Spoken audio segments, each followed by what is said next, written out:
Hello and welcome everyone to Selective Preparation Power Thinking Skills Test 51. In this video, we will be looking at 10 questions and have a look at the solutions that are associated. Let's begin. Okay, so this first question is a finding procedures question. Let's use our highlighters, highlight keywords. So Mr. Wu sets a test for a student and it's made up of 4 sections A, B, C, and D. All 4 sections had 10 questions. Each, and in section A they're worth 1 mark each, section B 2 marks, C 3 marks, and D 5 marks. So Mr. Wu has set the pass mark to be 60 out of 110. What is the difference between the smallest number of questions that can be correctly answered while passing the test and the total amount of questions? Okay, let's start with this bit here.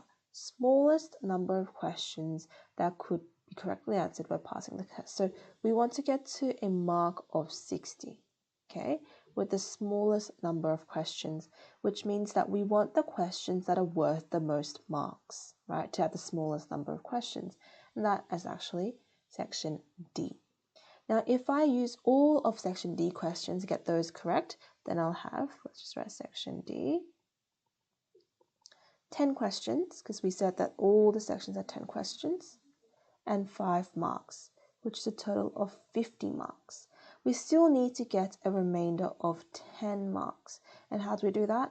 We bump up to the next level with section C, and it's worth 3 marks each. So we can't get exactly 10, but we can get over 10, or i.e. pass, by doing section C.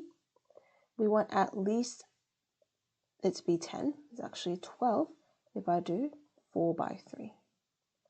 So actually, how many questions? Altogether, we have 14 questions just to pass. That's the smallest number of questions. What is the total number of questions? If all 4 sections had 10 questions, it's going to be 4 times 10, which is 40. So we have 14 minus 14, which gives you 26, or option B. Next question. Terence has to select activities to do after school next year. He must choose from each of the following lists. Now he knows he wants to do hockey, coding, and volunteering. Which of the following can he not choose in his final activity list? Okay, so we want to locate where these activities are. So we have coding here. And notice how coding is in none of the other ones. That means that coding must be on list 1, so that you can't choose anything else on list 1 except for coding. Okay, now that's a bit different from, let's say, hockey. Hockey is on list 2 and list 3. So if I chose hockey on list 2, for example, I could choose another activity from list 3. And that's also the same with volunteering. Okay, it's on 2 lists. So which of the following can he not choose in his final activity? The answer is B, soccer. Because list 1 is the only one that we have locked and loaded, right? We have locked because of the coding. And unfortunately, soccer is only in list 1, which means that he can't actually do soccer because he already decided on coding.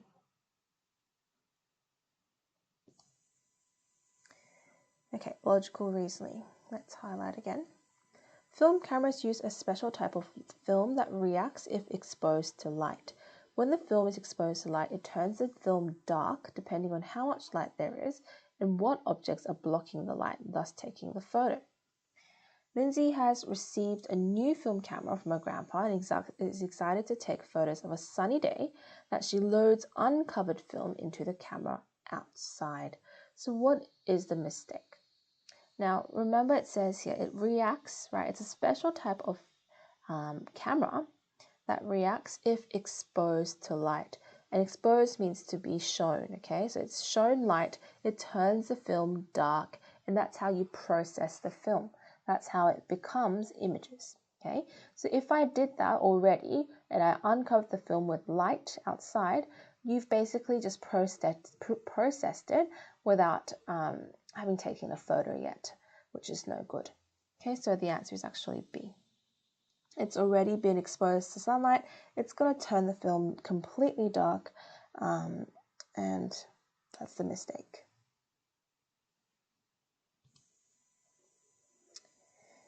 Okay, for I am hiding in one of 3 rooms, I've written 2 statements, some are true and some are false, but no more than one statement on each door is false. Okay, so we have a couple statements here. What's the best idea with these ones is to pretend like one of the statements is false and then see if it works out. Okay, so for the first one, I'm going to pretend that I am tall is false. Okay, if I am tall is false, that means that the other one must be true, right? Because we can only have one false at max, at most, okay, in each room. Now, we are in room 1. So if it says I'm in room 3 and that is shown to be true, then obviously this is not the right one, okay? Because if you're in room 1 and then you say you're in room 3, that is obviously false. And we want it to be true, or we need it to be true. So that means I am tall is actually the false remark. Oh, sorry, it's not the false remark, okay? It is the true remark. If I am tall is true, for example, okay, then I am in room 3 must be false, which is good because I'm room 1. And I'm in room 2 must also be false, which is good because room 3. And here, I'm in this room is true. And I'm short must be false because I am tall. And now everything works out because you don't have more than one false statement per room. So ultimately, I am actually tall and I am in room 2. So D is your answer.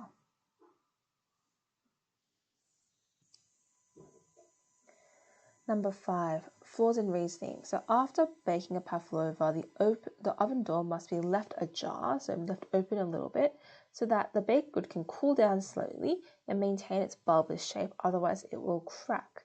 So if you've seen pavlovas before, they're made out of meringue or egg whites and sugar, and they're kind of dome shaped like this. And if you don't leave the door open, okay, that's the oven door, if you don't leave it open for a good amount of time, then this will crack. Now Jamie's making a pavlova. Once it's done baking, she leaves the oven door open before leaving to walk her dog. Which of the following scenarios is likely to give the above information? So the answer is actually B. Okay, the reason being, she leaves the door open. Ajar means that you only leave it slightly open. Okay, so just leaving it open, it probably will be more prone to cracking because you've introduced the cold air way too quickly. So it's the exact same idea as if I was to take the pavlova and just chuck it onto the countertop, okay, after I finish it, because then it will be cracking because the temperature changes too quick. Same thing here. If you want to leave the oven door open, you're introducing that cold air very quickly, and therefore it will crack. Okay, 6, making inferences. So a pervasive odor overwhelmed her senses. If the prefix per means through and all over and completely, and the suffix sive means of, what does the word pervasive mean? So it means that it's going through, all over, and completely. Okay, so this smell has been going through, over, and completely, kind of spreading very widely. Okay, that's the idea. So A is the best answer here. And it's clearly an unpleasant thing because of the words we've used. Overwhelmed, okay, that's usually not a pleasant feeling. And odor is not a pleasant word. If you want it to be pleasant, you could say aroma or perfume, not odor. Odor is usually a negative connotated word. So A is the best answer here. Okay, 9. So we are given the following information. Let's write it down. We have Carl, Tim, Jake, Pete, and Joanna. J-A for Jake, O for Joe. They have 1 car each, either blue, green, or red. 3 cars are old, the rest are new. Only the new cars are green. Only Jake has a blue car. Okay, so we know Jake has a blue car, and it's got to be old because only the new cars are green. Okay, Carl and Joanna do not have old cars, which means Carl and Joanna, in fact, have green new cars. Green new cars. And that means that actually 3 cars are old, so Tim and Pete have old cars. Now, only Jake has the blue car, which means the other 2 must have the other color or the red car. Which of the following must be true? If you look at Pete, it has an old red car, or option A.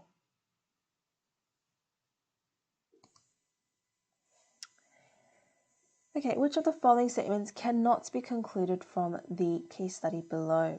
So we have 4 friends, Jesse, Jackie, Nick, and Terrence, and they're deciding the vehicle they want to buy.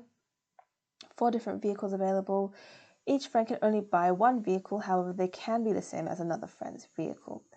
Okay, so let's try and match up the person with the vehicle. We have Jesse, we have Jackie, we have Nikki, and Terrence. So we know that Nikki bought a van. Okay, so that one's done. And now Terrence bought something with a lot of storage space. So out of these ones, which one would that be? Terrence also bought the van. Okay. Jackie works very fast, so decides to buy the faster 2-wheeled vehicles. That's a motorcycle, so moto. And Jess bought a vehicle with 4 wheels, but it's different from Nikki, so she must have bought the car. Now we want to find a thing that cannot be concluded, not can. Okay, so let's go down. 2 friends bought a van. Yes, correct. So not that one. Jackie bought a motorbike. Yeah, he did. Jesse did not buy the pedal bike. Correct. And Terrence purchased a motorbike. That is actually incorrect. He purchased the van.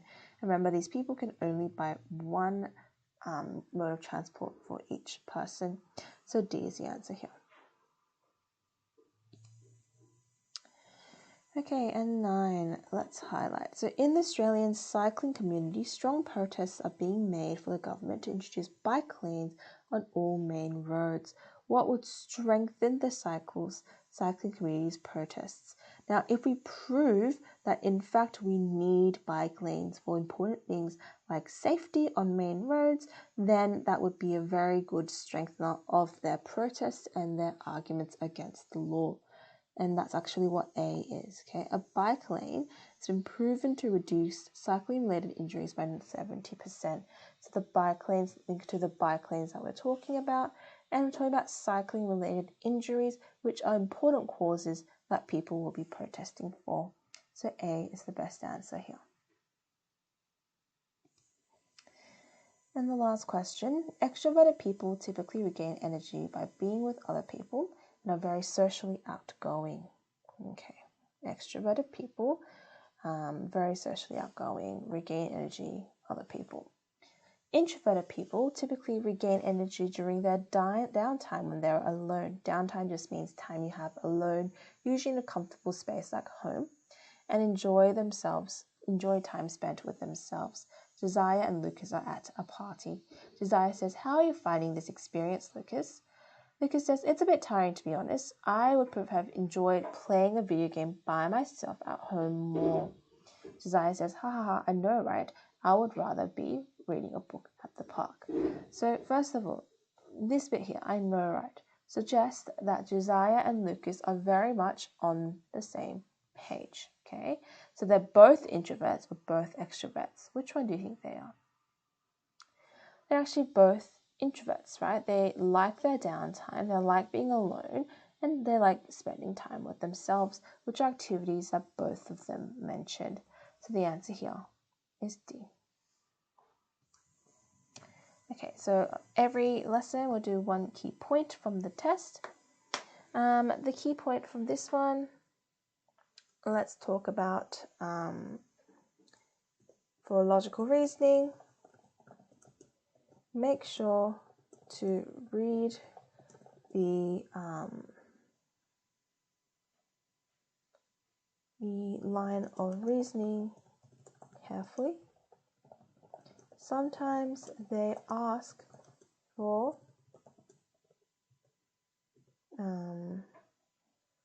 similarities between arguments, other times differences.